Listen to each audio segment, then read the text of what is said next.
can you pause this video for a few seconds and see if you can solve for the value of x? Okay, good. Now, let's see if what you've done is the same thing with what I'm going to do. Let's compare our method and our answers together. Yeah. Here I have 10 to the power of x plus 100 to the power of x equals to 1000 to the power of x. So the first thing to do is to rewrite this given equation. This is going to be 10 to the power of x plus 100 to the power of x. Let's move this to the left hand side, which is minus 1000 to the power of x, which is equals to 0. Now, I'm going to express this as powers of x. So this is going to be 10 to the power of x plus 100 can be written as 10 squared to the power of x minus 1000 written as 10 to the power of 3 to the power of x equals to 0. Recall, the rule of indices that when you have a to the power of n is equal to, you can switch the position of the power. It's still going to be the same since they are separated by multiplication. So here, I'm going to rewrite this as 10 to the power of x plus 10 to the power of x squared minus 10 to the power of x cube equals to 0. This is where it gets interesting. Now, let y to be equals to 10 to the power of x. Now, this is going to be my y plus this is going to be y squared minus this is going to be y cube equals to 0. Next is to rewrite this given equation. This is a cubic equation, so we move it to the other side. Y cube minus y squared minus y equals to 0. Next is to factor out y. So when I factor out y, I'll be left with y squared minus y minus 1 equals to 0.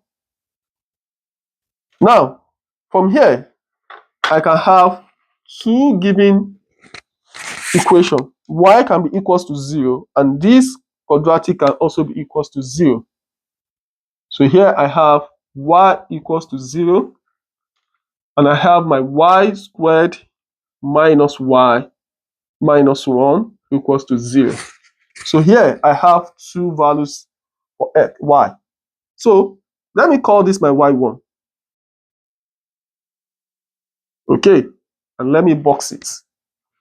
Let's solve this quadratic. To solve this quadratic, the easiest way to do this is to use the quadratic formula approach. And to do that, here we're going to say the coefficient of y squared, I'm going to call it a, which is 1. The coefficient of y here, I'm going to call it b, which is negative 1. And this constant is going to be c, which is negative 1. And using the quadratic formula approach, that is y equals to negative b plus or minus the square root of b squared minus 4ac. Everything divided by 2a. Now, let's plug in these coefficients. So y is going to be equals to negative, b is negative 1, plus or minus the square root. B squared is negative 1 squared minus 4 times a, which is 1, times c, which is negative 1. Everything divided by 2 times a, which is 2 times 1. Now, let's simplify. So yeah, my y is going to be negative times negative, which is 1, plus or minus the square root of negative 1 squared is 1. Negative times negative is positive 4 over 2. And from here, you can say that y is going to be equals to 1 plus or minus 1 plus 4 is what? 5 over 2. This is what you've got. And from here, you can say that y equals to 1 minus root 5. I'm going to call this my y2. over 2, and my y3 is going to be equals to 1 plus root 5 over 2. Now, we have this. We have y2, we have y3. Now, next, our objective is to get x. But now we've gotten y. We've gotten 3 values for y. How do we get your x? Now, coming back here, looking at this, you can see that we say that our y equals to 10 to the power of x. Then I will have to come back to this. From here, let's see, since we've gotten 3 values for y, so here our 10 to the power of x is equals to y, right?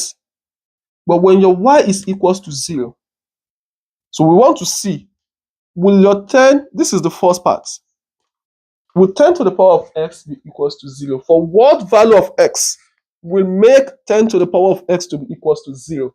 Think about this. There's no value for x. Let's assume if x is 1, then this is going to be, the left side is going to be 10. In fact, if x is 0, this left side is going to be 1, which is not equals to this. Also, if x is negative value, you can only have value closer to 0, but you can never have exactly 0. So that is y equals to 0, the y1 cannot work. That is number 1. Let's test y2. 10 to the power of x equals to 1 minus root 5 over 2. That is, for our y2, 1 minus root 5 over 2. Can this work? Let's see. Square root of 5 is 2 point something. 1 minus 2 is going to be negative. That is, we need a value to make this negative. Value of x to make it negative. And this is never possible. It is never possible. So that is, this second also is not going to work. What about the third part, which is very interesting, which I believe is going to work, because we want to get the solution, which is, although sometimes it doesn't really work like that, but let's see if you're going to have any solution for x. Now, to do this, for the third part, 10 to the power of x equals to 1 plus the square root of 5 over 2. How can we solve for x in this kind of problem? By observation, you can see that this right side is more than 1. So let's see if the value of x now is going to work for this. To do this, I'm going to apply logarithm to both sides. So this is going to be log 1 plus root 5 over 2. Now moving x behind, I have my x log 10 equals to log 1 plus root 5 minus 2 log 2. Remember that when you have log a over b, is the same thing as log a minus log b. This is the rule of logarithm. Now, to simplify this further, this is log 10 base 10. This cancel out.